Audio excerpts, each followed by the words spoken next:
Meeting to order, and if I could ask Councillor Ormsby, would you be prepared to mihi us today this morning?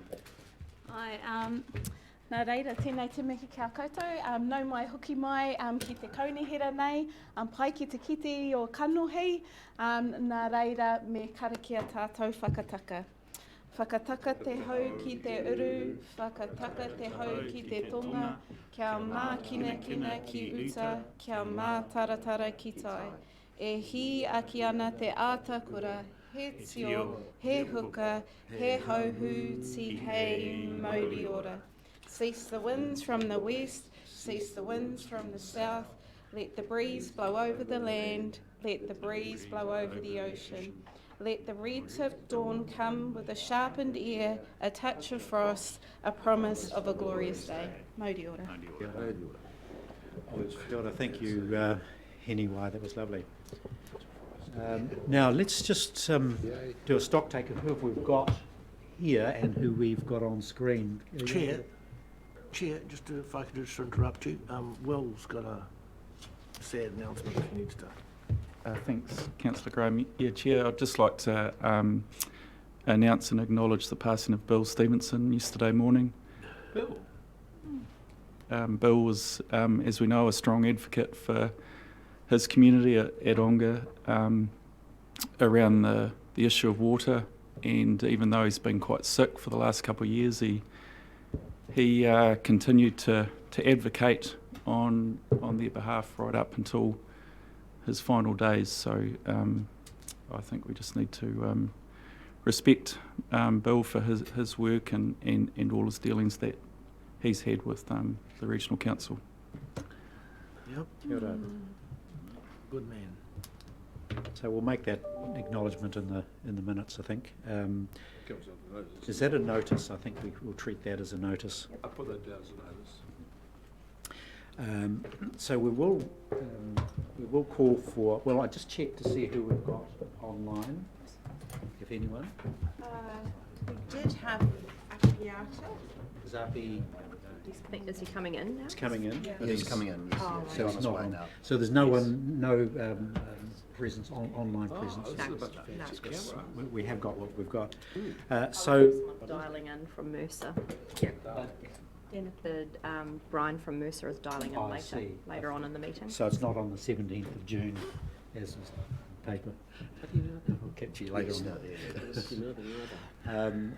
So I'll call for apologies. Are there any at all? We've got RP is going to be a little late. Councillor Barker, you're going to be available throughout now? Is that I am. I told you before I was going to have to call, but I don't anymore. And Yes. you have my complete and undivided attention. Oh, lovely. Thank you, Councillor. You'll regret it. Are there any other early exits or somewhere else? Sorry, Yeah, I've Peter, got so we've got a type in meeting at Yeah. 12 o'clock. So I'd just like to welcome Peter along. It's good to see you here, Peter. The other one apology I think we've got is for Rebecca Dinwoody, who was invited as a member of the Audit Committee, so she's unable to attend this morning. So, Chair, I have a Zoom call on the Wairua project at 1 o'clock, which I should attend. we'll excuse you for that. Well, could we make lunch at 1 o'clock? Well, what's the go this morning? 12:30.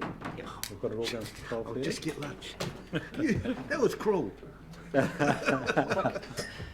Welcome, Api. Thank you. Yeah. My apologies for my late. No, it's all good.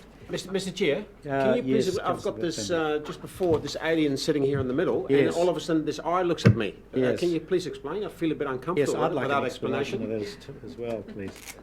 perhaps John can explain. How does that work? Does anyone know? It's for Zoom, but obviously no one's on the other end now, so somewhat relevant. So the pointed at Jareth webcasting going continuously. externally is still the normal cameras. It's a bit of both. Oh, it's a bit of both. So it'll hone in on speakers. GCSB, that's what it is. So just be careful with your online ordering this morning, so be cautious about that. So we're up to conflict of interest declarations. Are there any conflicts that people want to? 10 minutes is gone. Oh, yes, I need to move those apologies. So can I have a mover that the apologies for? Yep, I'm happy to move. Yes, Henry Wai. Seconded, Councillor Foley. All those in favour will say aye. That's carried. We'll move now to conflict of interest declarations. Are there any conflicts for people to declare? There being none. We'll go to the minutes of the Corporate and Strategic Committee of the 11th of March, which seems like an eon ago. Can I help you, Chair? Councillor? I'd like to move the minutes, help you get this meeting started. Sure. So we've had a mover for the minutes. Seconded, thank you, Councillor Foley. All those in favour of the minutes will say aye. Aye. Those again will say no. That's carried. Myself knocking that over. Are there any matters arising from those minutes? Is that on the agenda? No, no matters arising. We're off the agenda already. We can go straight to the follow-up items. James, you're going to take us through those? Who's going to do that? So look, they either relate to items on the agenda or have been actioned as per the comments in the paper. So happy to take any questions if there are any. Any inquiry there, councillors, that on those matters? No. So do we need to receive that report? I think we do. Councillor Ormsby is moving that we receive that report. Councillor Foss is seconding. All those in favour will say aye. Those again will say no. That's carried. Call for minor items not on the agenda. Councillor Ormsby. Sustainable Homes Program. Sustainable homes. Any other items? I have one. Art Deco. We'll go to our first decision item, which is item 6, Remit to Local Government New Zealand's annual general meeting. Who's going to do that? Chris Dolly's going to Chris, you're doing that one?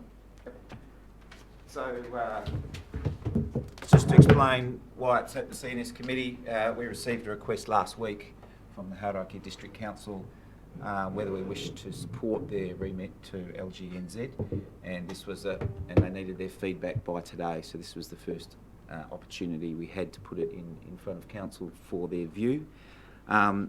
Essentially, all we're deciding at the moment is to support Hauraki District Council in their remit. So as part of the process, they need 5 councils to support their remit so it can be submitted through the LGNZ process, and where there's voting on the remits at their annual general meeting, which I believe is in August of this year.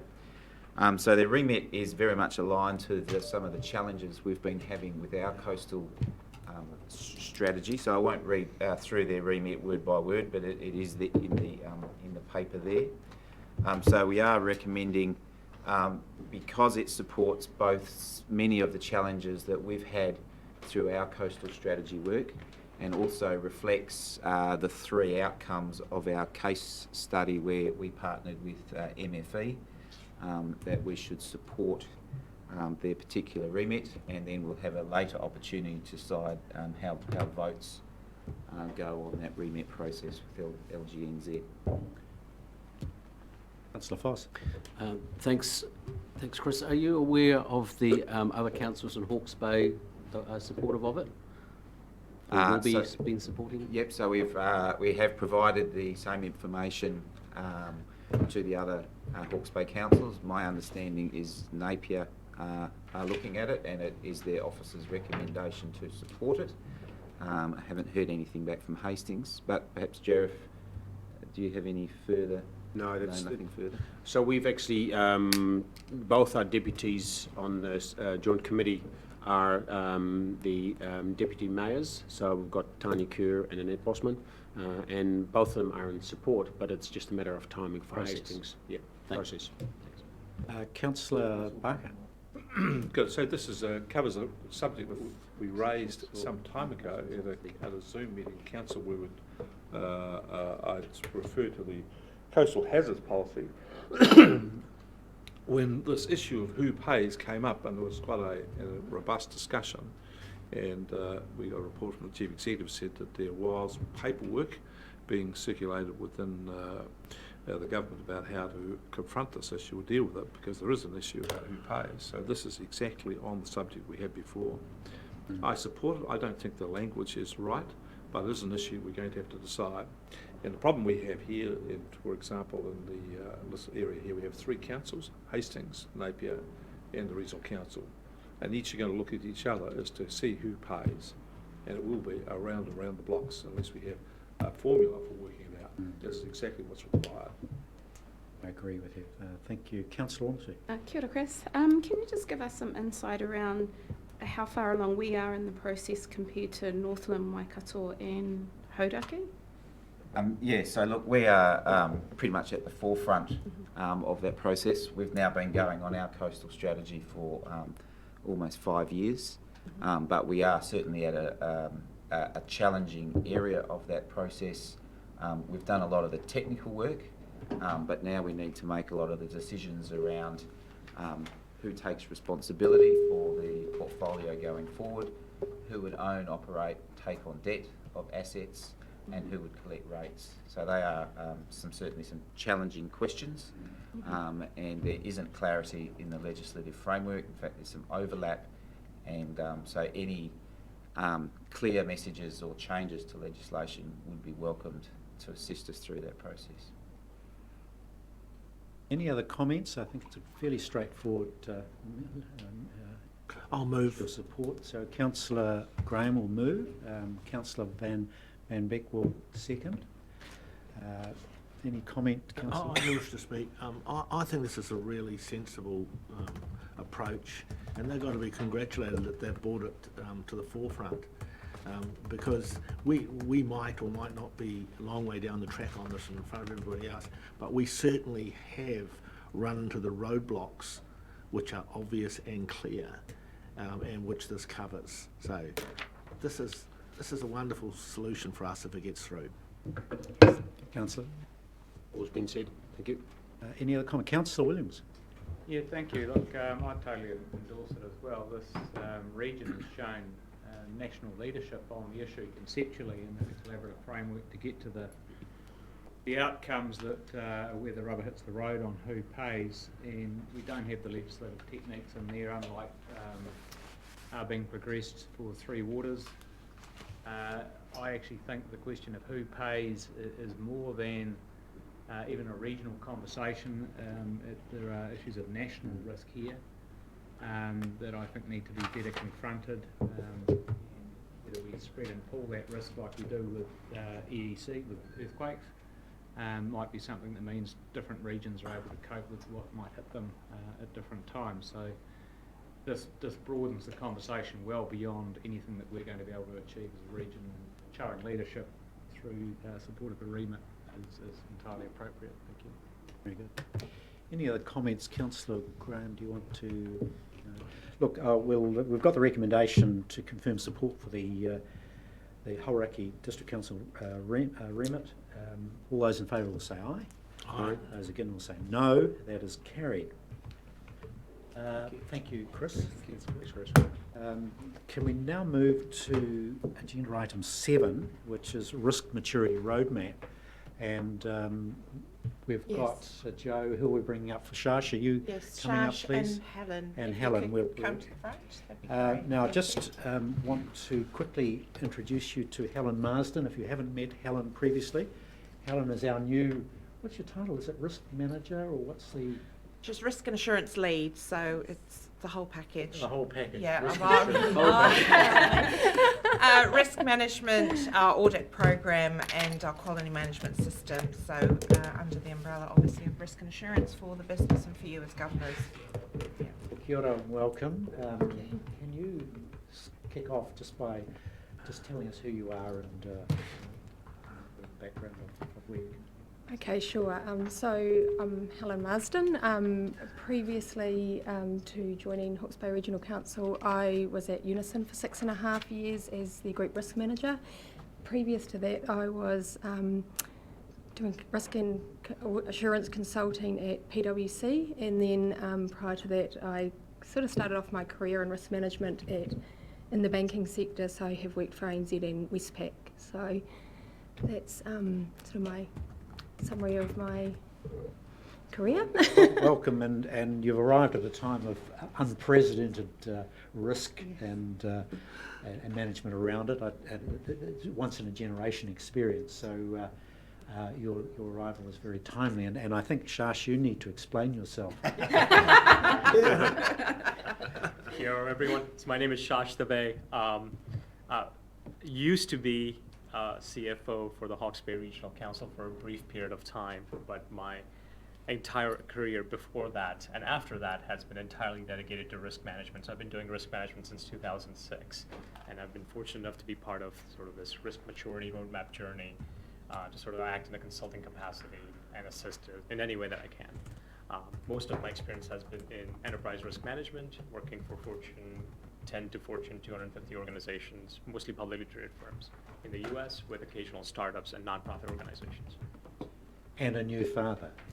Yes, which is far scarier than anything else that I've done. Riskiest thing you've ever done. We thought you were heading off back to the US. We were supposed to be traveling in the end of February, early March, but then once in a generation event happened, and now I'm hoping that I can convince my much better half that New Zealand is the right place to be. For the little one especially. Yeah. Yeah, well, welcome, Shash, and we're good to have you delighted back. to have had the opportunity to gain something from your expertise in these circumstances, and the paper sort of reflects that. Before I go to you folk to give us the ins and outs of the paper, I just want a quick update from, well, I'll give one and Craig can give one as well.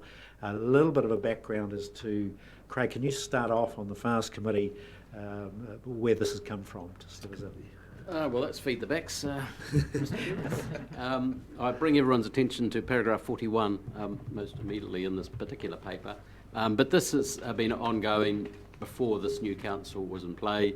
I think, to cut to the chase, I think it's very strong and powerful that leadership and management within the organisation have identified some weakness and some gaps just in the visibility of potential issues that will affect HBRC and therefore our ratepayers' investment in ourselves. So a couple of key points, and I'll leave it to the experts on the paper, but this does not take away risk. This does not do anything other than better inform everybody about the potential risks to this organisation, from reputational to financial to whatever, and gives this table much better lines of sight as we monitor and govern the organisation at a high level, and allows, parallel to this, there has to be solid communication and reporting channels through management, through CEO, up to this table, and we've seen some other work evolving in that space, such as financials and their various reports. So it's a great leap forward, I hope, for HBRC.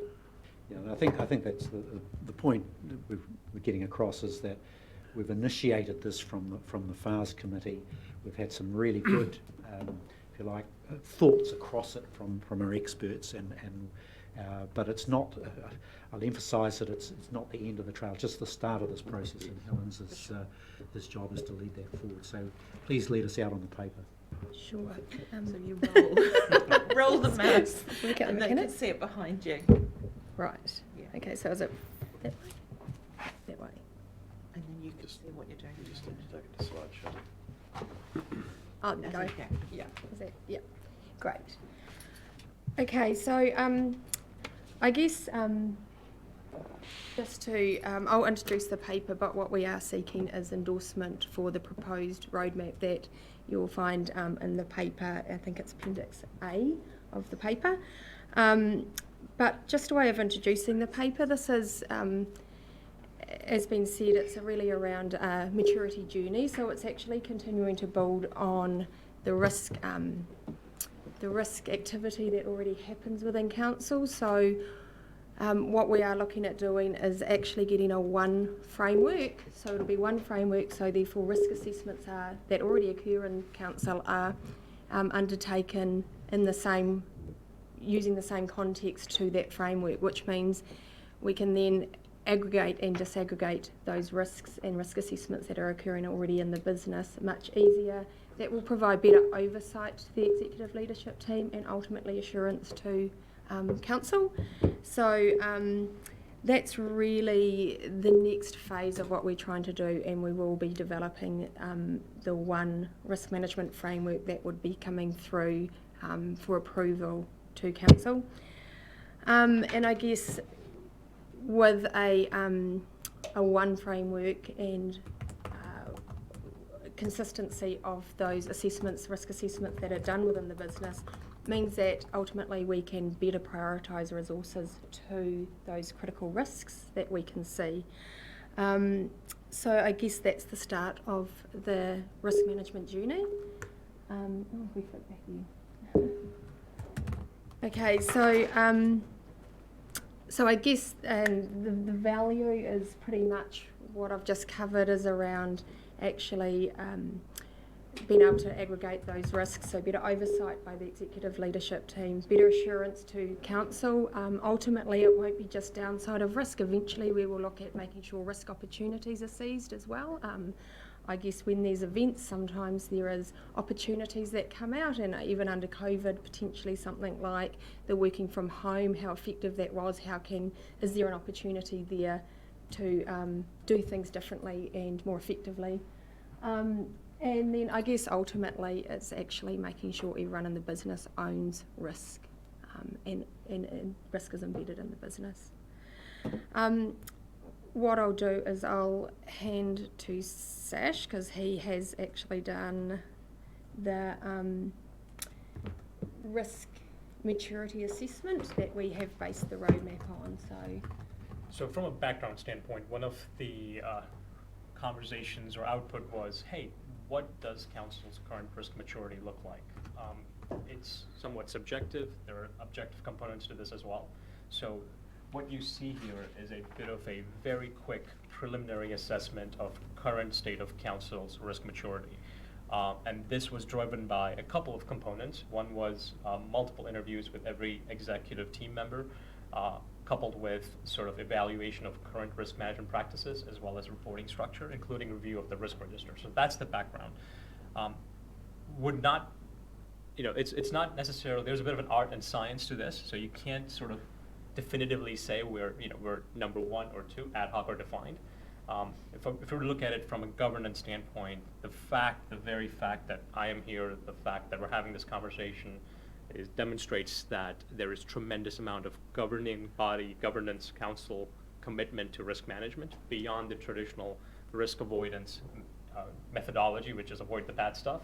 The idea is to allow, like Helen mentioned, everyone across the organization to make risk intelligent choices. What does that mean? That means ensuring that we speak the same language, we have standardized scales, a framework that is consistent across every single function across the organization. So that's the first component. So we're doing, if you were to sort of look at it from a maturity standpoint, the left being a stage of infancy and the right being, risk intelligence decision making, noting the fact that the right end of the scale is not the end point. It's sort of a continuum to a journey, which will require continual refinement as the council evolves, matures into the future. So the highlighted parts are what you see are the areas that are doing quite well. As you see, they're in different areas of the bucket, but if you were to sort of say exactly where we land, so we're somewhere between ad hoc and defined from a risk management standpoint. The fact that we're having this conversation and the output of this discussion, pending a decision item, we're expecting to move from ad hoc to defined within the next 3 to 4 months, and then move on the journey across the board, understanding full well that there are areas of integrated and risk intelligent decision making that we'll implement across the board. So the idea is to look at this and say, if this is the journey, we're here, we have standardized function, we have the same language. When somebody says the risk is extreme, we know what the scales are, we know what the financial impact is, we know what the reputational impact is. So that is what sort of manifests into a couple of exhibits that you see attached to the paper, which are a proposed standardized risk, likelihood, and impact matrices that allow a standardized language. So when a functional unit executive GM, for instance, Chris Dolly, says the risk for this event is 5 on a reputational scale, it's the same scale that Jess is using for her corporate services risk. So that's the sort of framework that we're proposing. And how we execute that is on a subsequent page, which is this, sort of a bit of a roadmap. This is not set in stone. Phase 1 and 2 are somewhat very well defined at this moment in time. There is an exhibit attached to the paper that talks in a little bit more granular detail about Phase 1. We expect to complete Phase 1 by September 2020, which is effectively standardizing the framework, agreeing that we need a foundational element for enterprise risk management, understanding what the reporting parameters look like through to FARS and up to corporate and strategic committee and eventually to the council. So you have a consistent heat map reporting that can be replicated and updated on an ongoing basis. For Phase 2, this is where the meat of the conversation will be, and this is where we'll have, I suspect, in my experience, every time there's been this discussion between the governing body or the council and the executive team, it'll require some challenging discussions surrounding what risks we are as a council willing to take and what costs we're assigning to it. And by definition, and going through that exercise, the output will be a formalized risk appetite statement. So that will be sort of the governance. This is the risk that we want you, executives, and everybody in the organization to take. And the second component of this, which will be a lot more challenging across that journey, is sort of operationalizing what that means across each function for everyone. And the output of this will be the risk heat map. So if you do all of those things right, you will have a consistent standard. Everybody will understand exactly what risks the council wants. The council and the executive leadership team want every staff member to take, and every time those parameters are breached or there is a flag for those parameters, there's a conversation reporting up through a formalized chain of command. So, I spoke a lot, but that's sort of the entire gist of the proposed risk maturity roadmap. Yeah, and I think just to build on that, in Phase 1, we're proposing to put the policy and framework to the FARS subcommittee for endorsement, and that will be the premise for what we build the risk system on, or the maturity journey that we take the risk system on within the council. And that's at the meeting on the 12th of August. And that's the meeting at the 12th of August, yes. Subject to, obviously, the endorsement. Yes, and I suppose to summarise, once the roadmap is endorsed and we will then actually take the roadmap and put it into a project plan, we will do regular updates to the executive leadership team around progress against the milestones, and then give updates through FARS as to the progress of the roadmap and the milestones that we have from the project plan that will fall out of this map. So yeah, I guess is there anything else to add, Joe? Or?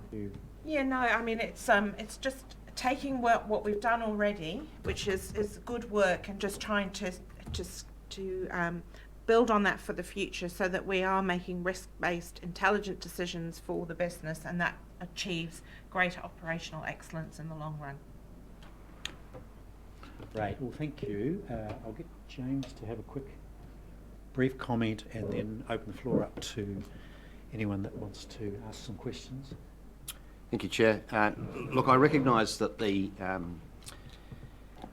risk system that we're proposing to implement here and the methodology involved may appear to be complex and potentially even impenetrable to the uninitiated, and it does look like a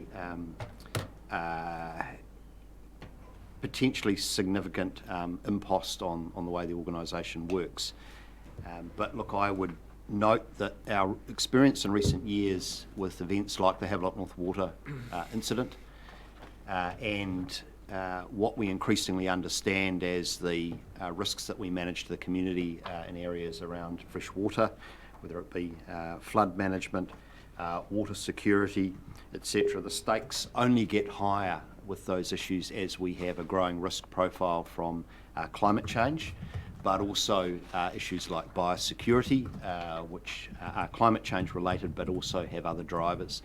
And as we have a growing economy, we also have increased risks that are generated by activities intensifying with natural resources and activities intensifying in proximity to risk. whether it be at the coastal margin or closer to our stock banks, etc. So there are lots of examples across our organisation where fundamentally what we do as an organisation is that we manage risk. And historically, those risks have been calculated in a completely ad hoc manner, so they've been calculated independently and in an isolated fashion with each and every intervention that has occurred. There hasn't been a consistent approach, and often the risk component hasn't been quantified and deliberately decided upon. So I think it's timely that this organisation, in its wider maturity, growing in the breadth of its services, and in its stridency in dealing with the risks that our community faces, has a much stronger focus on risk management, and it has a much capable approach to managing that risk and taking risks on behalf of the community in a very planned and deliberate way. So this is necessary in my view that we take these steps, and will position the organisation to more deliberately and confidently manage those risks on behalf of the community. Thanks, James. Are there any questions for the team up front? Just sorry, a comment. Just costs. This is already in your plan, so there's no extra burden or costs. This is work developing in progress. That's right. So Helen's role was provided for in the current year's annual plan, and so it is an area that we identified required investment, and we've made provision for that. Thank you, Mr. Chair. Sorry. Good morning. It's all right. So my questions to our team. Thank you for that. That was really good. This is quite an extension on my thinking around risk, so it's an exciting development. So I look forward to seeing how HBRC roll this out and as an organisation mature into the space. But along those lines, that sort of highlights a couple of end of game questions for me, and that's around. This would indicate to me that what we're ultimately hoping to do is to devolve some decision making across our team, which would mean that we're going to be building the capacity of that team to meet that new role or those new delegated authorities. So my question is really around, is there a corresponding or a matching piece of work where we're looking at how we as people within the organisation can be ourselves in a position to use this risk-conscious and intelligent matrix when we're applying risk in our various situations. Did that make sense? Yeah. Helen, do you want to take that? So, yeah, I think it's actually, I guess staff actually do make decisions within the business, so it's actually just getting consistency around the risk assessment. So everybody in their day-to-day business, I think, actually manages risks even when we get out of bed. So it's actually just what we're doing is actually providing consistency within the business around how the staff are making those decisions. So that's the risk intelligence piece, I think. Those decisions are already happening. It's just making sure there's consistency. And ultimately, I guess, my observations in other organisations when we've been on a sort of risk maturity journey is that you start hearing the conversations in the hallway that are actually the same language and premised on the same framework, I guess. And so I guess that would be the end game and that's success. And that's the piece that allows good oversight, because we know that these risk assessments that have been done already in the business, there is consistency and we're actually deploying the resources into the right places. So part of the work that Helen will need to do is to try and educate and embed that within the business so people understand and then instinctively know how to apply it to the work that they're doing. Yeah. Which from what, sorry Mr. Chair, and from what you're saying, they're essentially already doing that as staff, or we're doing that as giving them a better framework in which to work. Yeah. Yes. Thank you. Yes. Councillor Barker. I've got a number of questions. If it doesn't want to go. Please proceed. Firstly, I'd just like the Chief Executive to elaborate on his reference to Havelock North Water. Let's leap into the future and say all this has been put in place. How would this framework have made the decision making any different to what it was? So in the risk maturity journey that we've been on, we have had contamination of drinking water as actually our highest risk area for the organisation, and that came about as a consequence of Havelock North. So up until that event, the organisation, one, didn't have a formalised risk assessment framework, and two, did not have that identified as a major risk for us as an organisation to respond to. So the point we're at today is we've had a risk scanning approach, which has been using the knowledge of staff and in discussion with governors, a process to identify what we think are the risks, assess their likelihood and consequence, and ensure that we've got actions and mitigations in relation to those. So at one level, we have already made progress with respect to the drinking water risk. What this new and additional approach will enable us to do is to more actively delve into the business as to whether there are risks that we're not aware of, but more importantly, ensuring that not only are we going looking for them, but we have a consistent approach as an organisation, which is a conscious approach to understanding those risks and deeming whether or not we've got the right level of mitigations and whether they are acceptable.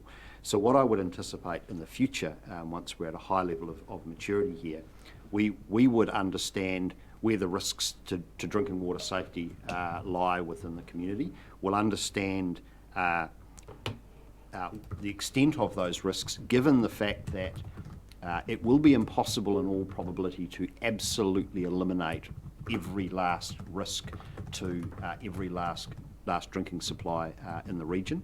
But what we will be conscious of is the level of risk that has been deemed acceptable, and we'll be able to communicate with the community as to that level of risk versus investment, and get, I guess, a conscious and deliberate settlement around the investment versus the risk that's incurred, as opposed to at the moment us doing that in a very ad hoc and unstructured way, and not having a clear agreement, if you like, with residents and ratepayers about what is an acceptable level of risk. Well, I'd contest nearly all of that. But come back to the second question I've got on my list. Risk is related to health and safety, but I don't see any mention of health and safety in this document at all. So is it you proposing this to be completely disconnected? No, so eventually it will be a completely integrated system, and the risk matrix will have quantitative and qualitative measures in it, and one of those is the people in the community, so that is the health. There will be health and safety measures, so every assessment will be will look at whether there's a health and safety risk, whether there's a financial risk, whether there's a reputational risk, and we can balance then how much we accept or don't accept to put mitigations in place. So that is definitely would be an integrated system, so integrated with health and safety, quality, potentially asset management. So it will look across all those areas. But if health and safety is to be part of this, why isn't it in the paper?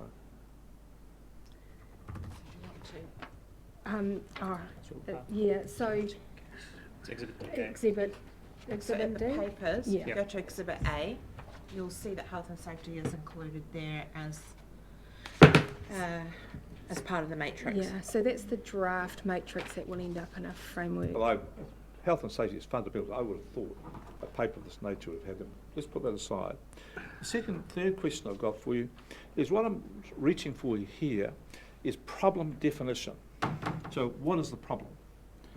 Can you show me in the paper where you've defined the problem we're trying to solve? You've given us a solution, but I want to know what the problem was. So I think actually Councillor Foss sort of mentioned it with regards to paragraph 41. We have a current state around our risk maturity, and we have been long since held the thought that probably doesn't meet the size and scale of this organisation and the way that it has grown. We have, alongside the work that Shash has been covering whilst we brought Helen on board, been working under the 2019-20 risk under the 2019-20 audit program, we had initiated a risk management audit. And that will identify many of the things that we're trying to now mitigate through this work of where our current state around risk maturity is and where, for this organisation, it would be expected to achieve. So at the 12 August FARS meeting, we will bring you the output from that risk management audit. But the roadmap here will have already been proactive in meeting the things that that audit will identify. Well, to me, the paper's weak and it doesn't give me a problem definition. I like to see a problem. It's just an observation. I'm going to be the black hat thinker here today. Well, Councillor Barker, I'd just like to advise that I haven't had the conversation with you. It's exactly the same question I've asked her. Next question I have is, in this thing here, reason for the report, it says here, and summarise the current state of the Council Enterprise Risk Management Program. That's what it says in the rationale. So where is the summary in the report? So the current state was the diagram that we had up here on the board. So current state, so I'll answer the question from a what's the problem definition. The problem is the question is how robust is our current enterprise risk management posture? The answer is it's ad hoc, it's siloed, it's function specific. That does not mean it's broken. It's simply risk is being managed across the function with limited visibility on a consistent basis across all functions for the executive leadership team and as a result to the FARS and CNS and then eventually the council. So that's the problem, if you will, the problem statement.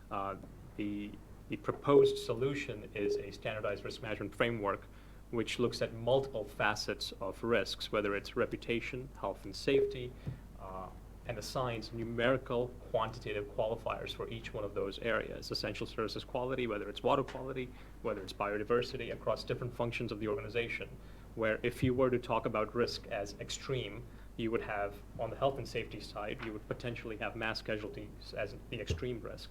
On brand equity side, you would have extreme risk as sustained national media attention requiring council's resources being diverted to responding to an event that's effectively a public relations event. So things along those lines. So the idea is to have a proposed standardized framework that standardizes what is extreme risk across all functions, across different areas.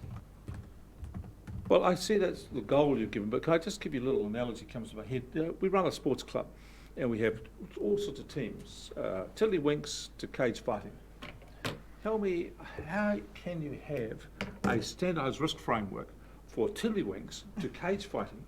I'm not so convinced yet that having a silo is a bad thing.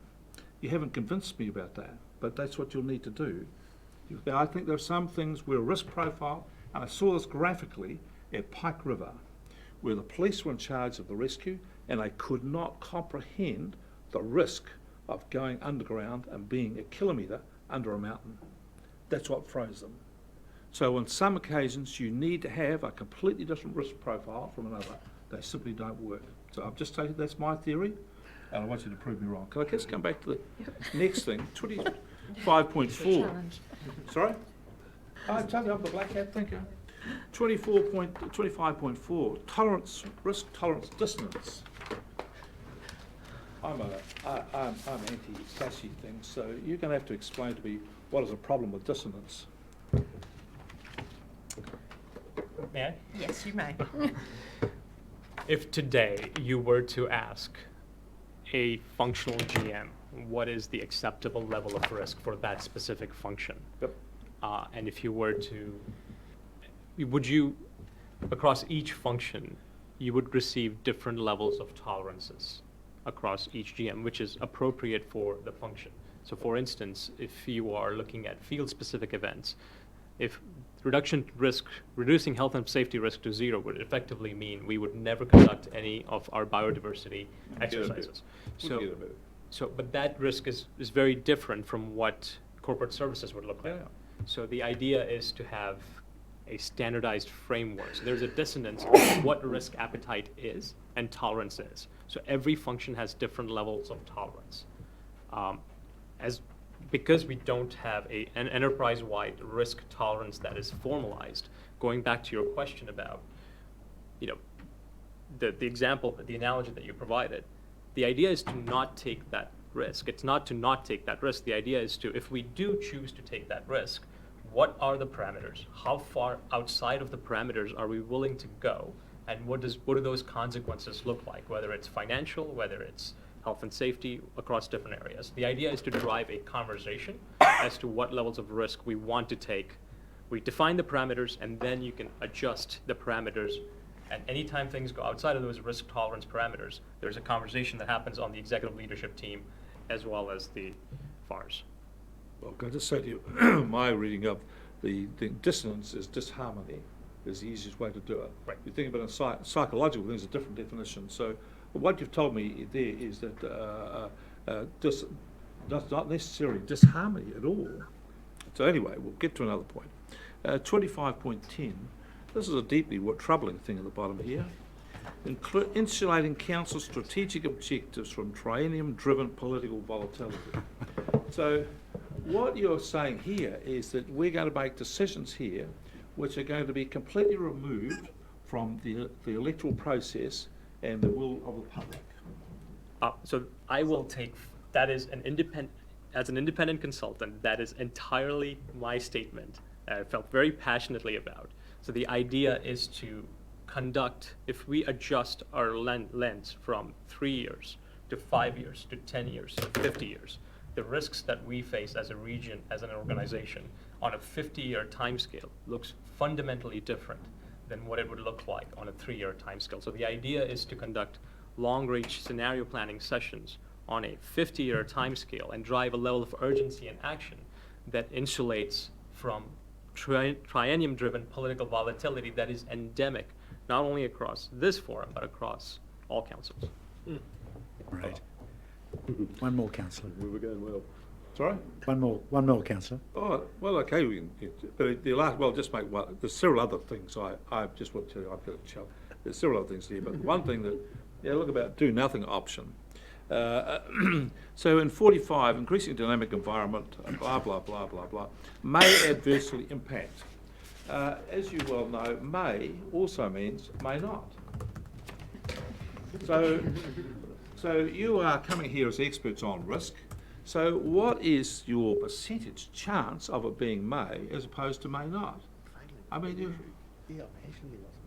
is it maybe 0.5%? So therefore, what's the problem? So from a probability standpoint, right? So it's risk. It's risk. So there is, doing nothing is certainly an option, which is continuing the status quo, which does not mean that risks do not get addressed. So as we mentioned, risks are being managed on a function-specific basis across the organization. So the council has made a deliberate choice on accepting a framework that allows for risk-intelligent decision-making, more importantly within the council, and then externally communicating that externally, that these are well-defined risk tolerances, that is well thought out, and that is our, that our strategic objectives and our resources are tied to those outcomes. Doing nothing, which is the current state, is certainly feasible in the short term, but the long-term impacts are potentially catastrophic. And if I were to put my consultant hat on, I would say existential in nature. Right. Well, existential means reality. But the point about that is, you can say these things, but for me, I like facts, reliable facts, a chain of logic that leads you inescapably to a conclusion. What I see in here is a number of assertions, and my challenge to you out of this at the end of it is to convince me that I'm wrong. Probably just one thing that would be worth adding is, I guess fundamentally, risk is actually by definition uncertainty on objectives. So an organisation has objectives to deliver on its strategy, and through the organisation those objectives are, I guess, aligned, because at every level the objectives become more granular, and that's where when we talk about the benefit, I guess, is that as long as the objectives are aligned, everybody will be asking questions around their own personal objectives. So that's how I think the example you had around the sports teams, there was an organisation that had different sports teams.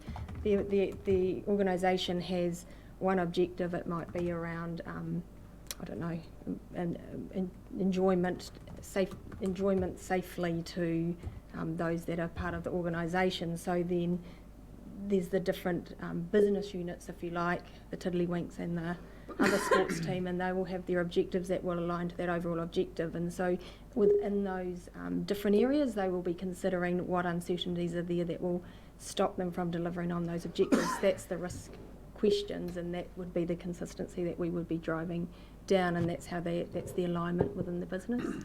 Let's just move on. If you've got a further question, I've got a pile of other questions. Look, we'll come back to you if you have a mind. Councillor Williams, you've got something you want to.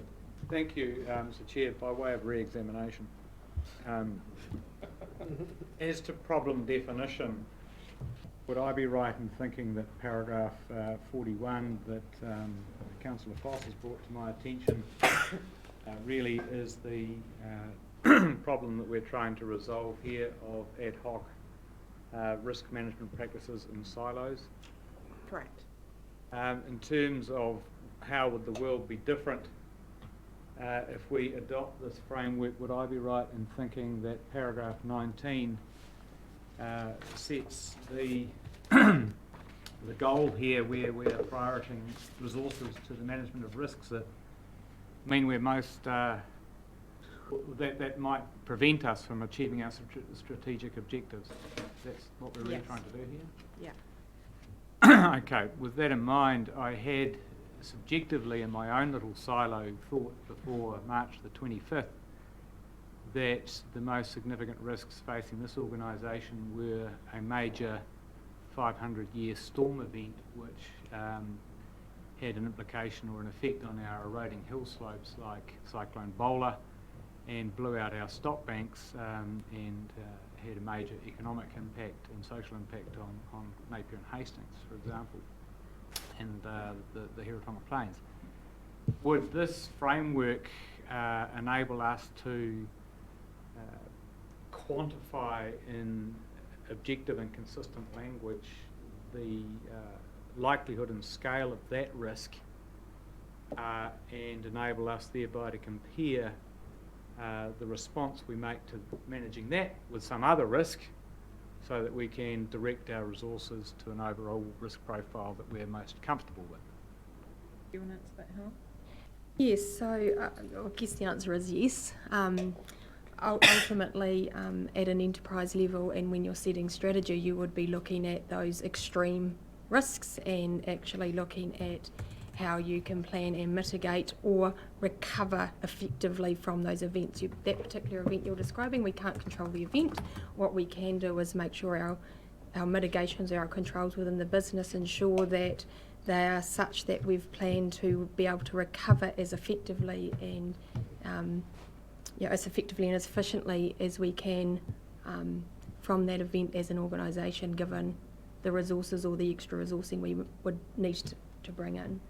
Would we be able to better compare it with the risk associated with, for example, the drought we've just experienced and make objective decisions about whether we divert resources into water security to a greater or lesser extent? Is that going to help us in that kind of decision making as well? Yes, because it would have a probability, a standardised probability scale and a standardised impact scale. So all of a sudden you can see which ones are your more critical risks, and then there is already probably processes and controls in place, so we can actually see where the residual impact is and potentially which of those risks need more attention today in preparation for that event in the future.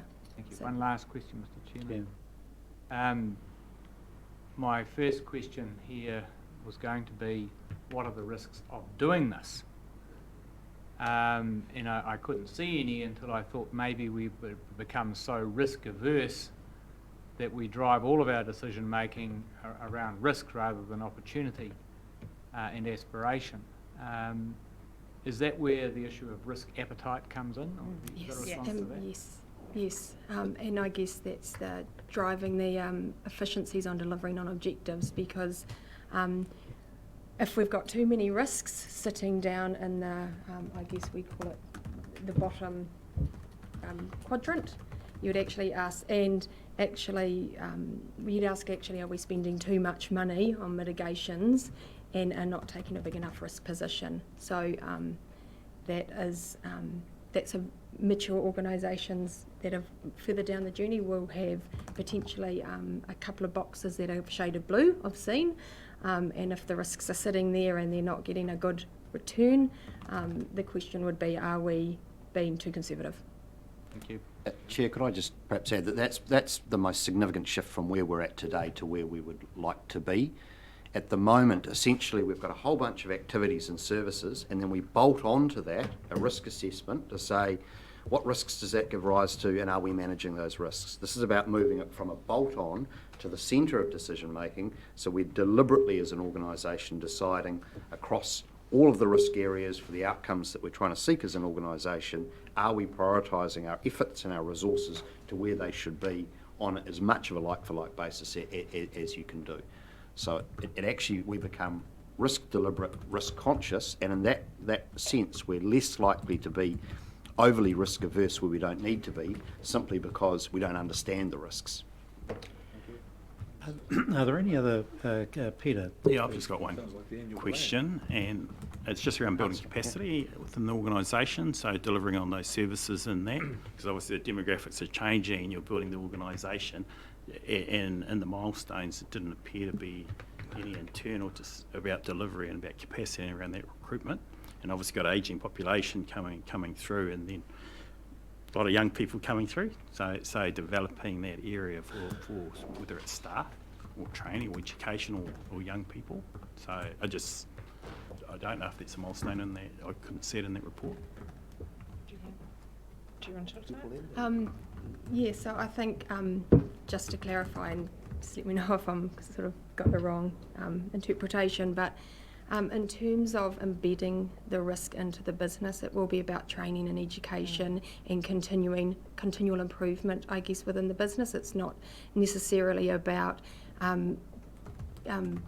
recruiting more resources to enable that within the business. It's actually a cultural and transformational change, so it will take time, that piece, but it's not about necessarily bringing on more resources. It's actually getting people to dance the same dance, I guess. Internally, yes. So that it filters down to all levels of the organisation, because I think as governors, you understand risk, and so do our executive leadership team, because we have active conversations and probably down little, in pockets as we've identified through the organisation. But what we're trying to do is make that consistent throughout, and that is fully understood and applied. Well, councillors, we're at risk of running out of time here. Are there any other comments or questions of the team? And I'll get Craig to move the recommendation. Rick, have you quite satisfied? Is there something else you want to raise? I've given notice of my intent. Thank you. Craig, do you want to? I'll second, by the way. Thanks. So, Mr. Chair, thanks to our colleagues and officials for the explanations there. Again, this will be going back through the FARS Committee, Corporate Strategic, so there will be other opportunities for everyone to be updated and give direction. But, colleagues in particular and senior management, if there was to be some event right now which impacted this council, we are very exposed in that we've understood now that we actually, as noted there in paragraph 41. So, there was work in progress here anyway. This is just an evolution of risk framework, reporting, management, whatever you like, within the organisation as it matures within itself. So I so move, Mr. Chair, and look forward to further discussions via FARS with colleagues and officials as this evolves, and really appreciate the in-depth report that you've produced. It was really good, although it took a while to get into. Thanks, Craig. And are there any other comments from anyone around this? I've got a few. Councillor Barker. I just don't say that. I read this report, and I was.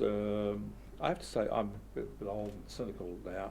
I've been around too long, but I thought I've been fitted up with these things in the past. I reflected on total quality management, I saw this thing sweep the world, and we all had to go to TQM. Well, it's been and gone. I remember Y2K, the world convulsed about the terrors of turning the century. And we've had all these things that come out, and I thought, am I being fitted up here for something? I just want to say that's my starting point of this.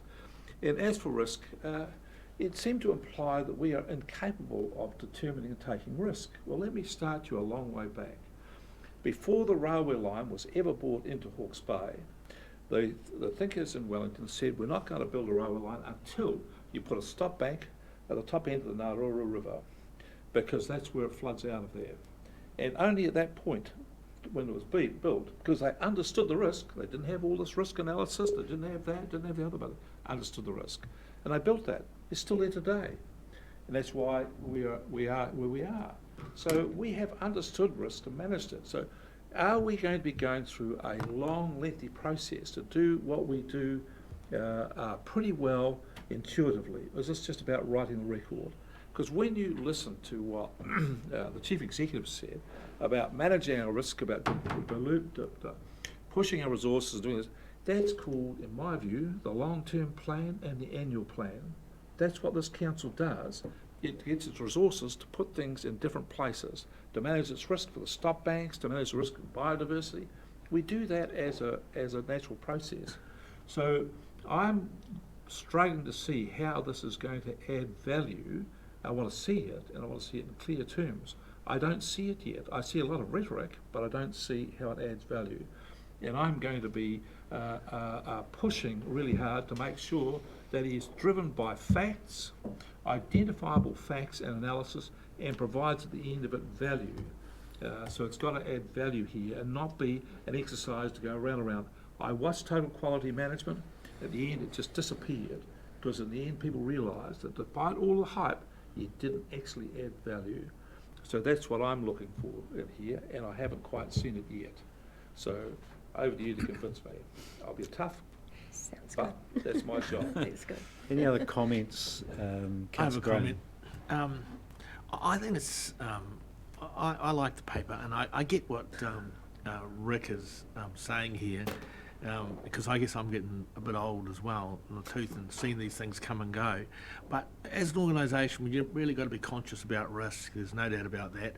And I think we already are. This just entrenches a little bit. And Sash, I'll ask you a question. You don't, but it's rhetorical, not to be answered. But one for you to linger on. Do you think Lehman Brothers and Goldman Sachs and all the other merchant bankers in New York had a risk policy like this just before the GFC? Absolutely. And it worked, didn't it? Volkswagen did recently. Microsoft, perfect example. Microsoft is, and I have colleagues at Microsoft who are very vocal about it. They have in the industry, they're on the top 10th percentile across the board from both internal and external risk maturity assessments. So they consider themselves risk intelligent. As we have seen, Zoom ate its lunch from a competitive standpoint. Absolutely. So this is... It's fortuitous. Microsoft's internal teams, and I know this from having conversations, their risk management team, they believe, is strategically mobile and dynamic. And their entire job, they have behavioral scientists on staff, and their entire job is to find next trends like Zoom and sort of develop a competitive advantage. So the answer is risk is not going to solve all of your problems. Absolutely. The idea is to drive a conversation around what is acceptable. Chair, with your liberty, I'd love to have that conversation with you, because I absolutely 100% agree. But it's more about disruptive as well as risk.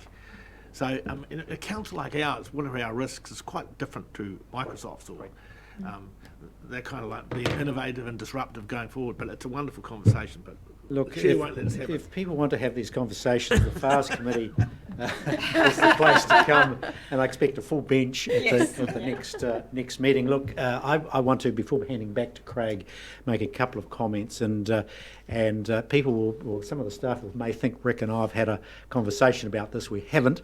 It's old crusty people having had some experience of this previously that put the challenge out, and I think my view is this paper and the concept needed challenging, and still needs challenging for you to progress it to the point where it becomes acceptable.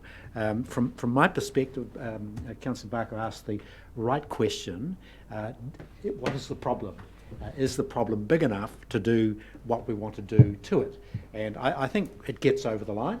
I'm still needing some convincing that what is looking to replace it is somehow going to deliver Valhalla to us. It's not. The reality is, in risk management, not all eventualities are going to be found. Who would have found COVID-19? I didn't. Even having focused on health as a high priority for our previous risk framework, current risk framework. But the point I'm most interested in is to move away, and this is where the framework needs a challenge, is that one should not need a degree in English literature to read it. If you're a digger driver digging a trench or cleaning a drain, you need to understand and be risk conscious. We've got numerous examples where I think we can improve our performance by a risk-conscious organisation. So I'm looking for where the rubber hits the road in this. I'm not so interested in the pretty diagrams. They don't interest me. What I want to see is how you're going to implement and drive this through the organisation. I think I've said enough, Craig. I defer to the chair, Mr. Curtin. I think you should be the chair of FARS after that. Oh, no, there will be a challenge. So where I've moved You've earlier. got the right of reply. No, thank you, Mr. Chair. I think we've canvassed it very well, but your points about the depth, well, the length, at least, of the paper, absolutely right. I'd suggest that as we come through FARS, we actually have one or two real examples that people can relate to, such as Havelock was referred to, just no one can reinvent the past or anything, just so people can see what you're trying to solve. And so thanks very much. And I've already moved it, I think, haven't I? Yes. So we've got the recommendation there. Darby, did you want to comment? I did just want to send a signal to our team, if I could, with regards to the progressing work that will come from this. So my role here is to represent from an iwi perspective, amongst other things. So it's a new space for some of us. And I just wanted to send an indicator and an extension on the occupational health and safety component, and by extension, cultural. So as we go forward, those same staff are going to be in positions where they're going to need to make some decisions that will impact upon the cultural values or need to reflect the cultural values of Indigenous people. So I'd love to hear more around how we're going to be strengthening HBRC in that space going forward as you continue to evolve this idea with us. Thank you. Well, look, we've got the recommendation there to proceed with this. I'm not seeing any huge objection to progressing at least to the next phase. Can I have an indication as to supporting the recommendation? Those in favour will say aye. Aye. Those again will say no. I think that's carried. So we look forward to your next slimmed down version iteration. Thank you very much and welcome. Thank you. Thank you. Have a conversation over a cup of coffee. Thank you. Indeed.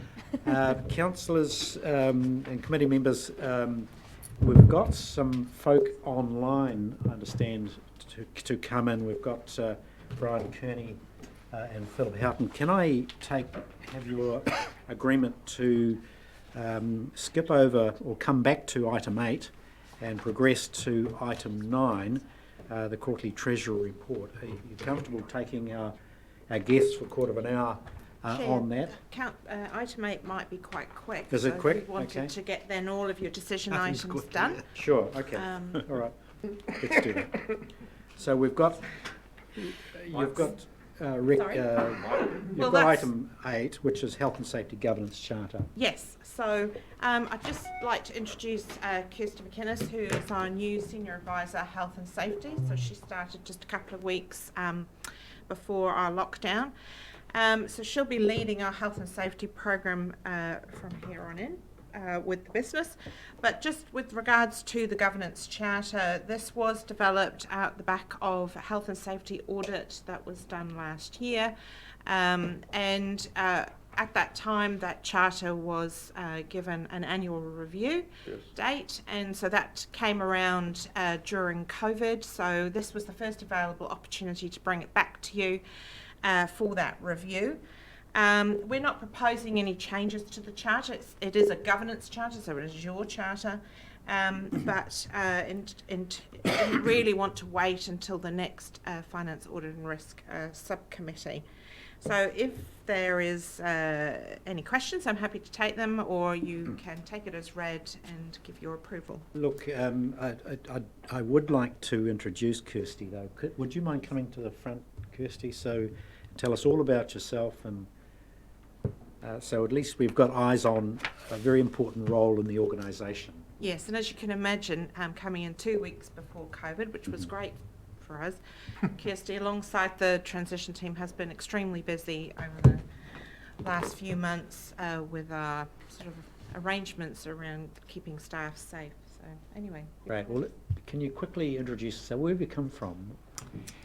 I'm actually, in terms of where I've come from personally, I'm actually from the coast. So I'm a Tolaga Bay girl, and I've worked extensively in health and safety for over 20 years. I was a consultant with ACC for 24 and a half years, consulting into business both in the South Island and here in the Hawke's Bay, Tauranga and Gisborne. So I've worked across a wide variety of industry. I'm also an injury management specialist, so was engaged with the industry across many sectors. I've done a lot of work in forestry. In terms of reducing the risk to business regarding premiums that ACC charge business, but also engaging staff to come back to work to be productive once they've been injured.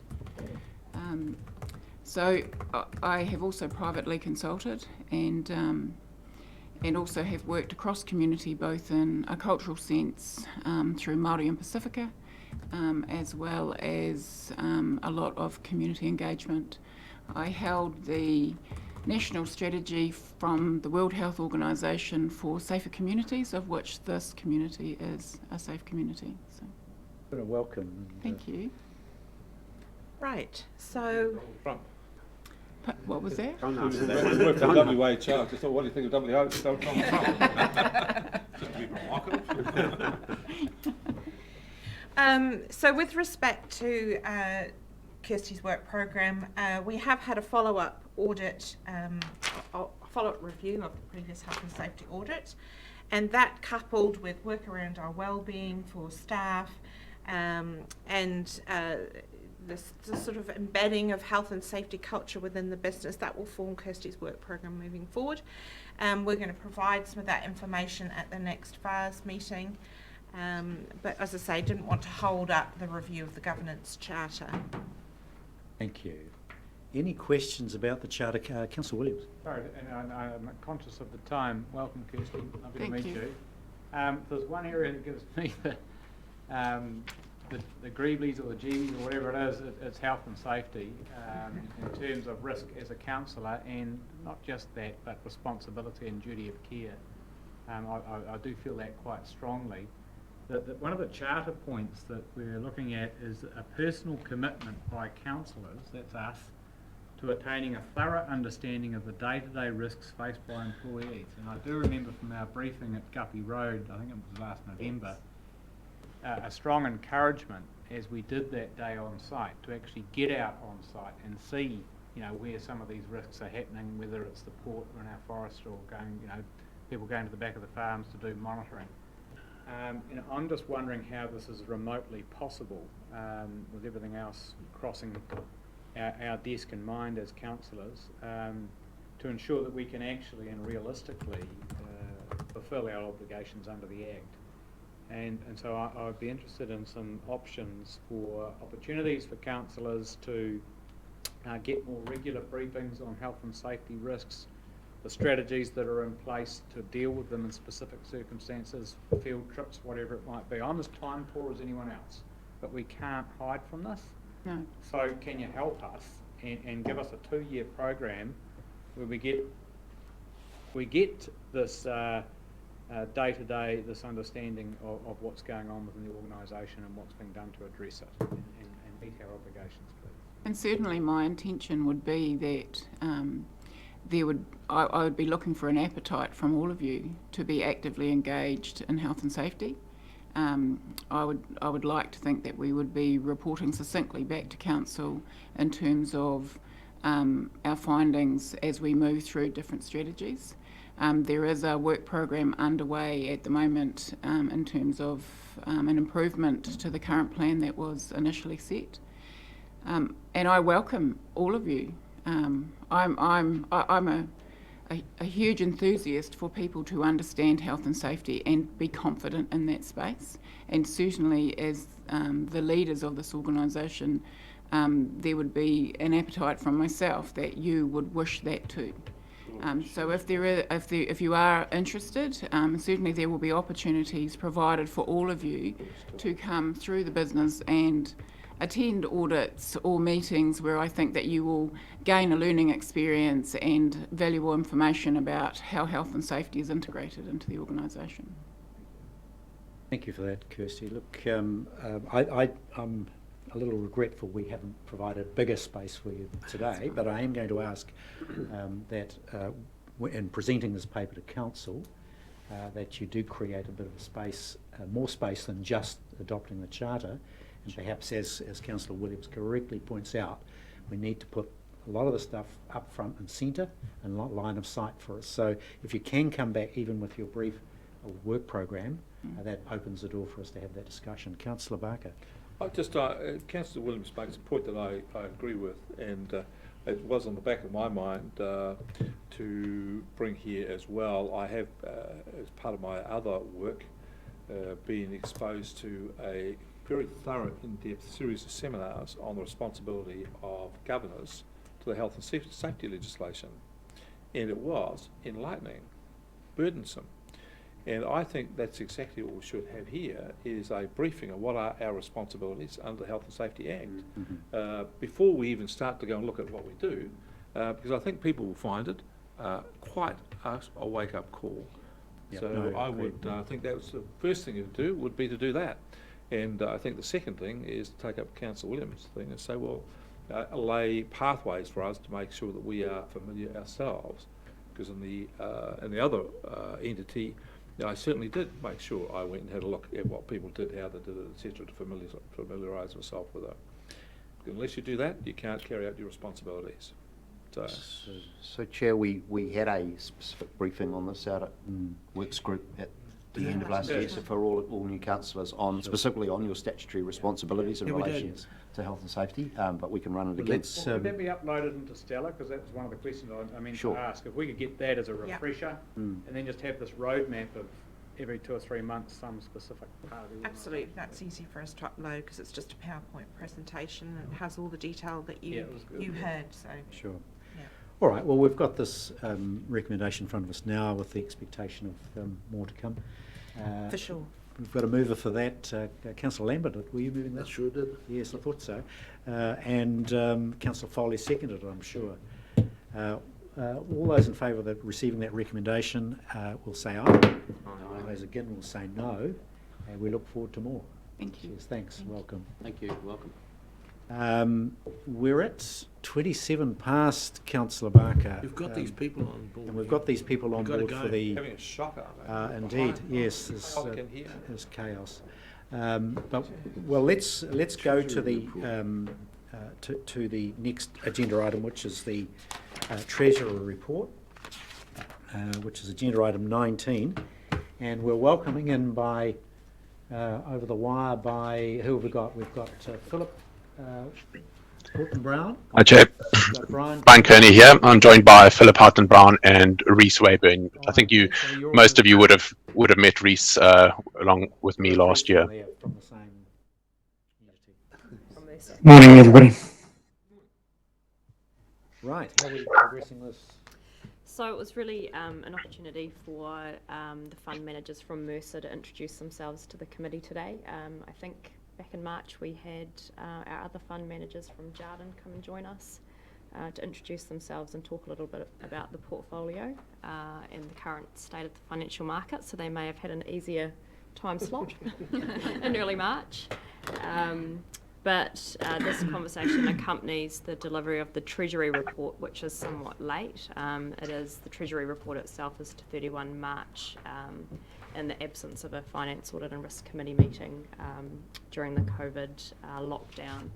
But we could potentially hear from, let you guys introduce yourselves and talk a little bit about the performance of the fund and the current sort of expectations of financial markets, which have looked a little bit more positive in the last couple of weeks, and then we could go to the Treasury report. Itself, yeah. So have you folk had a chance to read the Treasury report itself? Do you know what we're seeing? Yes, yeah. So we purposefully complemented that rather than repeating what you've already read. Okay. All right. Well, tell us about Mercer's side of it. Great, will do. Can I just check first on timing, because I realise you do have time constraints on how long you can sit for, and I'd make sure that questions aren't curtailed. We're okay. Subject Okay. to Councillor Barker's commentary on when we can depart for morning tea. Perfect. We'll kick off. I'll share some slides. I hope they do come up on your screen. If you just give me a minute.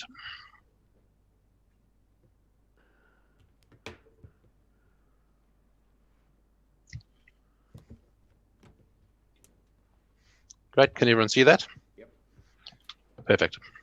Well, thanks very much for the opportunity to present. I know the last time we met you was, I think, about a year ago, where Reese and I joined you.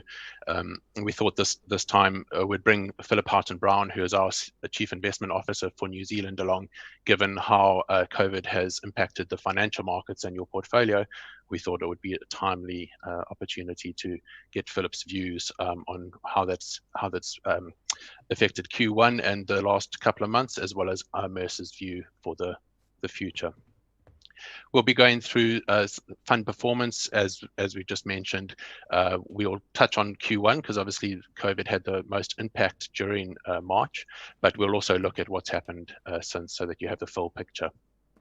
And then Reese will go through some highlights from the social responsible element of your portfolio, and then I'll hand over to Philip for his market commentary. So firstly, looking at fund performance, you would have seen in the Treasury report, clearly the impact of COVID was quite severe in financial markets, and your portfolio wasn't exempt from that. All diverse portfolios were impacted quite severely by the impact of COVID on the economy and how markets priced in that turmoil. So at the end of March, the position was that looking at the Mercer part of the portfolio, it was roughly 3.4 million below the total contributed amount, which clearly not a good situation to be in. Bear in mind that some of your contribution was made early in 2009, and then the vast majority was made a little bit later. So the second and third accounts that were set up for the port proceeds didn't benefit from as much of 2019's rally as the long-term investment fund did. That being said, you'll remember from the last meeting we had, the way that we implement the portfolio is to be on strategy from day one, and we feel that's quite important because timing volatility is very difficult to do, if not impossible. And what we've seen in the markets since the downturn due to COVID during February and March was the rebound was extremely sharp, and your portfolio has benefited hugely from that. So you can see on the in the table on the top, we've included the end March values, which you would have seen in your report, but then we've also included the end May values in the second to last column there. And the total is now 1.7 million above the original investment. So despite having gone through one of the largest crises of our generation, we're already in positive territory again. And that's as a result of 2 months of very strong performance. In fact, the 2 months of April and May combined earned your portfolio more than 7% in return. So if you compare that to your long-term expectation, you can see that it is quite a positive period there, clawing back a lot of the losses. Over the longer term, it's worth looking at the long-term investment fund. Obviously, that's been invested for the whole part of the whole period of the mandates, and that's earned 7.3% annualized since inception. This graph shows the returns on a daily basis, so we do monitor your portfolio. You have a segregated portfolio within our infrastructure called the Mercer HBRC portfolio, and this is the returns of that portfolio in particular since inception, which was in January of last year. So you can see through 2019, a very nice climb there, quite a large positive year compared to history. But then when the crisis did hit, it was swift and quite severe. So you can see that drop starting at around about the middle of Feb and continuing until the middle of March. We thought it would be useful to include this so you can actually see the quantum of just how severe the financial shock was, but also to see just how quickly the recovery was. And we'll go on the next page. I'll talk you through how we managed through that and managed your portfolio to benefit from that sharp rebound.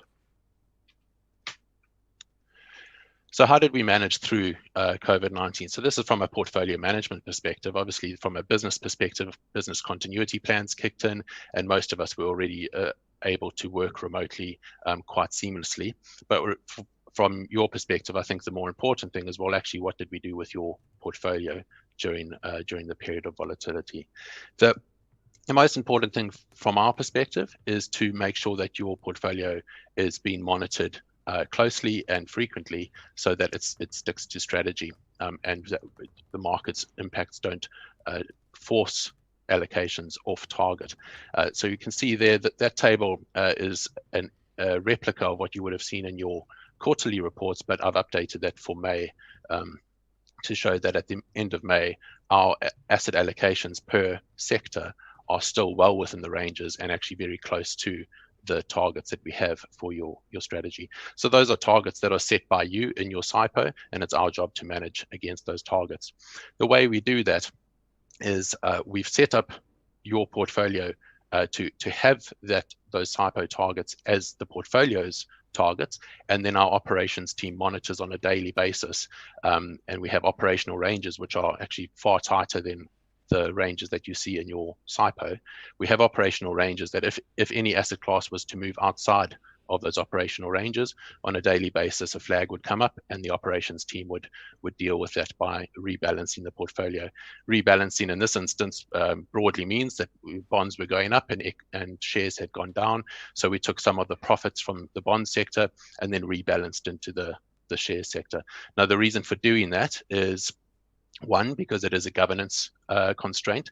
Those SIPO ranges and targets are set to reflect your risk appetite as the investor. So that's very important. And then secondly, during times of volatility, as we saw on the last graph, when there is a rebound, you want to make sure that you're on target and you haven't let your equity, in particular your equity or share allocations, dwindle as a result of market movements. So we rebalanced through March, and then we benefited from that strong uptick, which obviously is part of what helped those returns.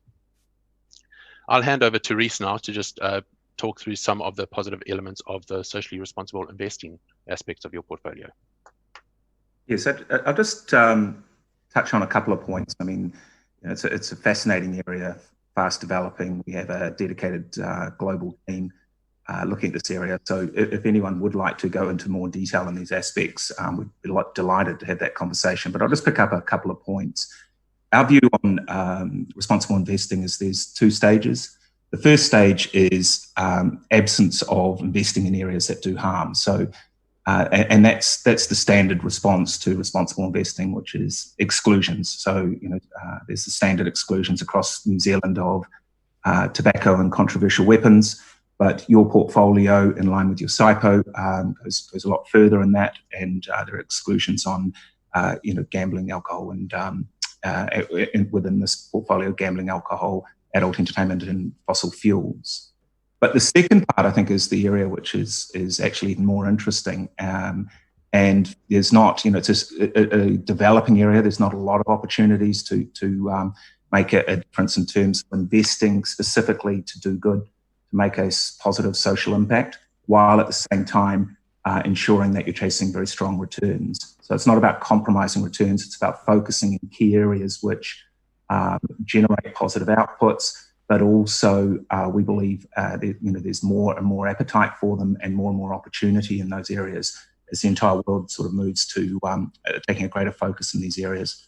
Some of those themes are things like, obviously renewable energy, but and specifically in areas like greater efficiency in use of energy, greater efficiency in terms of use of pesticides and fertilizers to increase sustainability of agriculture, health and social services. Another one that is quite interesting is is responsible lending. So lending into sectors which typically have been penalised with extortionate fees, etc. So it's a fast developing area. It's one we think is very interesting. And your portfolio, 70% of the global shares allocation across the 75 million you have invested with us is with fund managers who are focusing on investing across these themes and generating strong returns. Consequence of that is, if you look at the global carbon emissions, we track global carbon emissions across the portfolio and compare it to the global index. And as you see here, your portfolio, the shares element of it, in the column in red is 45%, less carbon intense than the standard share index. So we track that on a quarterly basis across your portfolio and compare it to the average share portfolio. The idea being that actually both those bars should be reducing over time. One of the other areas, and as I mentioned, that second stage of responsible investing, which is that positive impact in investing. I've just looked through some of the reports that come from the fund managers who focus in this area and pulled out a couple of case studies, which I think are quite interesting. One of the fund managers invested in a company called India Bulls Housing in India. And this is a mortgage lender, and they have a specific focus on low to middle income earners in India, and their target is to move 350,000 renters into first home ownership per year. It's a really interesting story. It's not, remember at that point, it is very much about generating strong financial returns, but within the themes of making a positive impact. And another example is Siemens, a very large, well-known conglomerate based out of Germany. They do a lot of interesting work in terms of energy efficiency. They have clients who, some of the largest corporates and government bodies around the world, and they measure the impact of efficiency gains as a consequence of their technologies being implemented with their clients. And the data we have for 2018, we don't have 2019s yet, is that the implementation of those technologies reduced carbon emissions for their clients by 73 million tonnes in that year, which was a fifth, 1% of global total carbon emissions. So that's just some sort of snapshots in terms of where your money is invested and the sort of impact that it's making by having a focus on what we call that stage 2 piece, which is not just exclusions, but actually investing to make a positive difference. So I just wanted to give you that snapshot. If you are interested and would like to know more, please let us know. We'd be happy to have a conversation with our RI specialists and can talk about this in a lot more detail. Thanks, Reece. Hand over to Philip for some market commentary. Okay, hi everyone. So I'm going to just briefly look at the nature of the pandemic shock and how it compares to other past shocks, and then I'm going to look forward, because this is a little bit backward looking to some extent, this slide here, but it's essentially demonstrating that COVID has brought together three types of shocks all in one: a supply shock, demand, and a financial market shock, and of course not to mention the health and social costs as well. And that contrasts with other shocks, which tend to be sort of one or the other, but not all three at the same time. By supply, we mean the restrictions and the stoppages on the supply of goods and services, the closure of the factories, the transport, shopping centres, restaurants, all of which were preventing economic activity from happening. The demand shock we're talking about there, the reduced ability for people to to spend, due to lost jobs or lower incomes, or essentially just being more cautious and preferring to save more. And then thirdly, the financial market shock, the dislocations, the seizing up of liquidity that reached an extreme sort of peak around about the 23rd of March. And obviously at the time wasn't helped by the oil price shock that was occurring at the same time. Now, what we've seen is that all three shocks have been offset, at least partially, by the unprecedented actions from the central banks and the governments. And they've put in place a range of responses that have really, in their quantum and speed, have exceeded the global financial crisis responses. So central bank interest rate cuts, their quantitative easing, their purchase of financial assets, $2 trillion by the Fed, $60 billion here by the Reserve Bank of New Zealand, and that will be going higher. Around the world, governments have announced packages totaling around $9 trillion. So, an incredible size of response. And then, of course, more recently, those shocks have been eased up because we've seen this progressive easing up of lockdown restrictions. And, that has helped restore some confidence. And you've seen already the impact on financial markets. Records have been broken all over the place.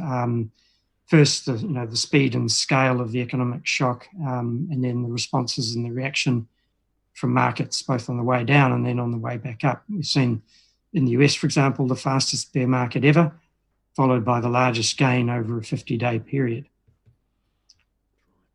So looking ahead now, because there's still a lot of uncertainty, we find it helpful to use a scenario-based approach.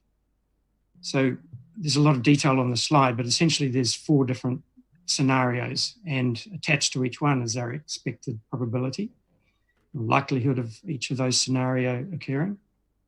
So in the interest of time, I won't go through them all, but our central scenario shown there on the left-hand side, the base case, is for the virus to be progressively brought under control. And remember, globally, while we have been so successful here, it certainly isn't the case on a global basis, especially in developing countries.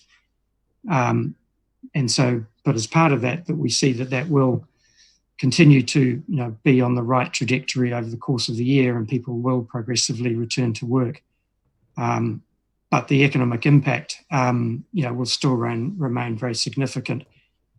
And so, as part of that base case, we see global growth remaining under pressure for 2020, even with a strong bounce in the second half of the year.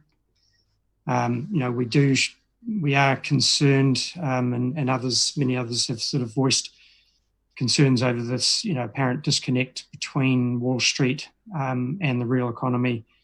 With both, the US and New Zealand share markets back into positive territory year to date. A couple of days ago, they've given back a little bit of that in the last day or so, but to return back to where they were on the 1st of January is quite incredible. So we think that, the pace of the economic recovery and the impact on profits, may be longer than share market investors are expecting. The drawn-out impact of job losses and company failures. But, it is good that activity is on an upward trajectory. And so, we are, if we're looking out sort of 3 years, then we do have a positive, a positive view on that. So, in addition to the rebalancing that Brian mentioned, we also took advantage of opportunities during the crisis. So we used, we went into the crisis being overweight cash, and we deployed some of that into credit, so investment-grade credit bonds globally, into shares, and your fund has now effectively returned to a neutral position in shares from being underweight.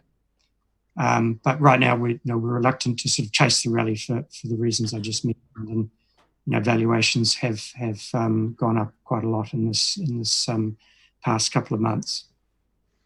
So looking further out, returns from cash and bonds look set to remain extremely low, while growth assets we think will be more attractive. So, we will be looking for opportunities to to build back growth assets further over the next 12 months. Thanks, Philip. And that's it from us, but open to any questions that you may have. Thank you very much for that. An excellent overview. We've got a couple of questions. We've got one from Councillor Graham. Yeah, thank you, guys. Especially you, Philip. I thought that was a very good dissertation on where we're at. So just to clarify that, the rise in equities and the rapid rise is more associated with quantitative easing in New Zealand and the US than it is on return on investment. And of course, as a council, we're really deeply interested in return on investment because that is related to our rates. So, how do we stand in all this? We've got a share market which is artificially being propped up and with quantitative easing, huge amounts, as you pointed out, but investment on capital, return on investment is, where do we stand going forward on this? Yeah, that's a very, very good question. I guess it's reminded a lot of market participants about, the old adage about, don't fight the Fed, and, the impact of liquidity on financial markets, just can't be underestimated. And, what it has meant is, because of that, pressure on profits at the same time that prices have been going up, and as you mentioned, return on capital, for companies themselves, has been very strong over the last few years. They have been generating strong profit growth, but that will be challenged in this environment. And companies can and have, and particularly in the US, have aggressive ways of protecting their profits. Through essentially, partly through better use of technology, and we've seen a lot of that. Some trends sort of accelerate sort of 5 years really due to the crisis, but also unfortunately through reducing their employment costs, and so while that can help their short-term profits, obviously to the extent that there are there is more structural unemployment in economies, then that will obviously dampen growth going forward, particularly consumption. Well, Philip, if I can just add, what you're really telling us in a long way is that this just isn't going to work. We've got an artificially valued stock market. We've got it going into a really difficult economy where the trading's going to be really difficult. And, the poor little investors like us are not going to get a return on their capital. I'd rather have the equity down and get a decent return on our capital. Well, I think, when we model our expected returns across all asset classes over, various timeframes. And we've seen, the expected returns across all asset classes coming down progressively over the last few years. And the latest set of numbers, modelling for done at the end of the first quarter shows again, further lower returns. So we've got to expect lower returns across the board. And because, yes, lower returns from growth assets, equity markets, but how does that compare to the virtually zero returns out of cash and bonds? And we'd still anticipate that those growth assets will deliver some kind of premium against the risk-free assets. And so, expectation for a diversified fund to deliver a lower return, but certainly we wouldn't want to sort of write off investing in growth assets because they're likely still to deliver a better return in aggregate sort of over the next 3, 5, 7, 10 years than risk-free. Great, thanks, Philip. Look, we'll take a question from Councillor Foss and then Councillor Williams. Thanks for the presentation. I wondered if you had any comment on the SIPO settings themselves, because you're dealing with what we asked you to do, and thanks seem to be ticking away nicely. But also, as you go into that, as a council, we have exposure far beyond just the SIPO criteria, the investment criteria that we give you with other large listed investments. As well as that, your point about potentially looking for growth assets, not having confidence over the next wee while and maybe where the share market is, and any comments you might have in our potential for finding unlisted growth assets regionally, which may fit our criteria as well, not necessarily those that go by yourselves in the various listed side of things. Yeah, I can. I think I can answer all of those. So at a recent meeting, we were asked by PwC to provide some SIPO feedback, and I know that was tabled.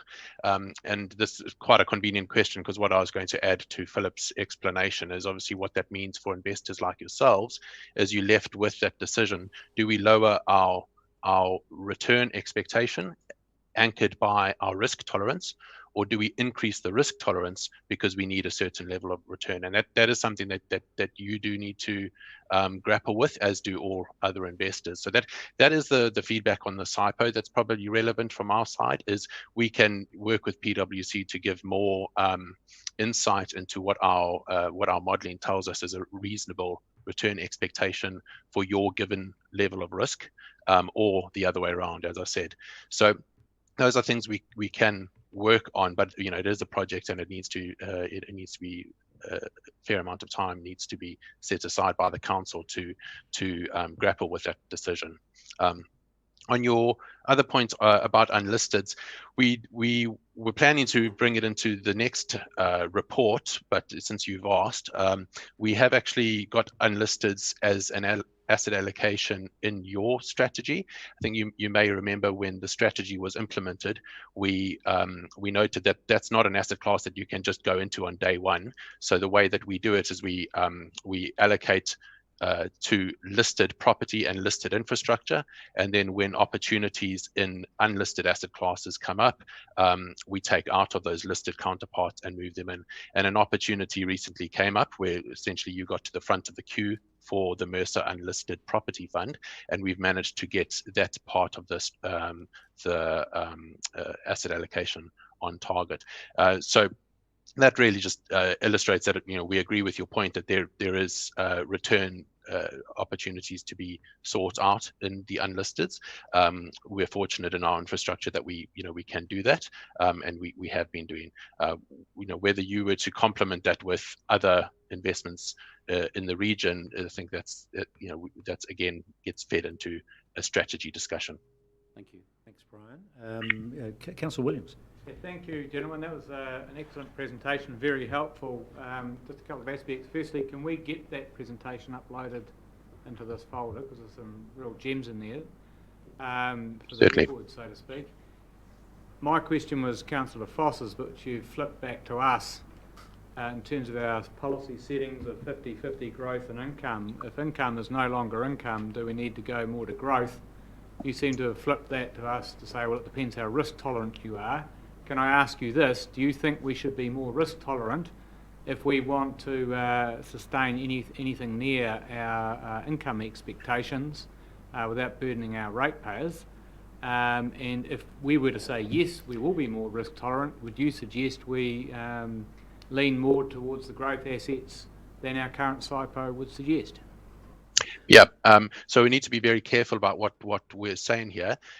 You've asked whether you should be risk tolerant with a condition. The condition being we want to keep the same level of return. And the answer has to be yes, because as Philip pointed out, the level of expected return globally, this is not a Mercer specific issue, this is a markets issue. As interest rates come down, expected return for assets come down. So if you are anchoring that question on we need a certain level of return, there is only one way to do it, which is have a slightly higher risk tolerance, which does translate to higher growth assets. The question you need to ask yourselves first is, do we need to anchor that level of return? Because that is the struggle that most long-term investors are currently having. Should we anchor on the level of return, or should we anchor on, we have a certain risk tolerance and that can be expressed in a number of ways, risk tolerance. But that is the fundamental question to ask first. Thank you. You've already got a range for growth assets of up to 60% as things stand. So that would give you the ability to move up towards that end of the range as things stand, right? That is true, and that range is there for two reasons. One, markets drift, so even without our intended influence, let's say our tactical positions, markets will drift, and that range allows for that. And then, of course, just portfolio management with a tactical overlay, what Philip was speaking about. If we see a medium-term opportunity in equities versus bonds, that range gives us that.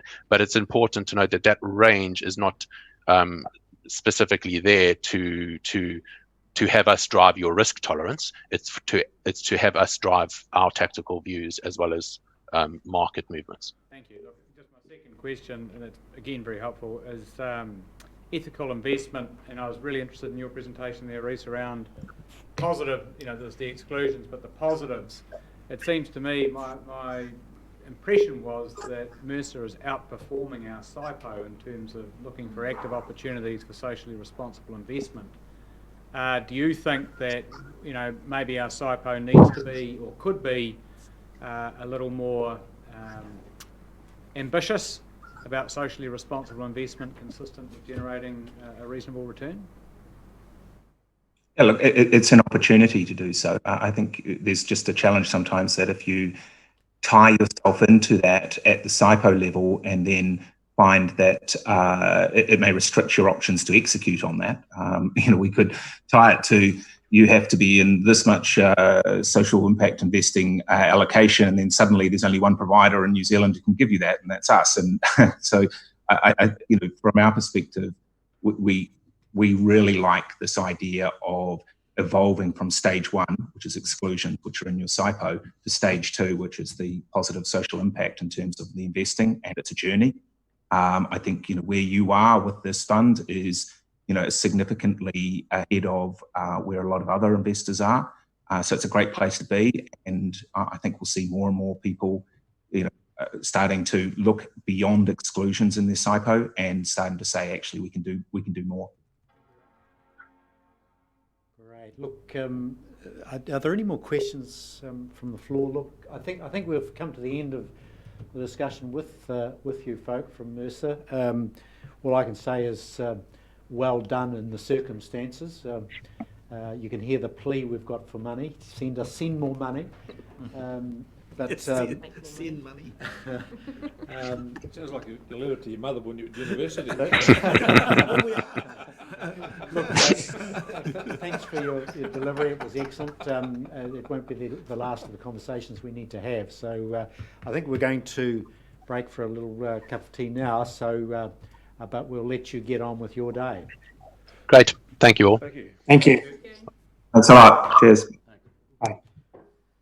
Well, folk, you ready for a cup of tea? We'll come back to this item. I think there's some issues we need to cover. It's the total report we need to think about. But so, Councillor Barker, are we okay for 11 o'clock stop? Oh, almost too late. We're having a walkout shortly. So we'll resume at 11:15. That'd be right. Thank you.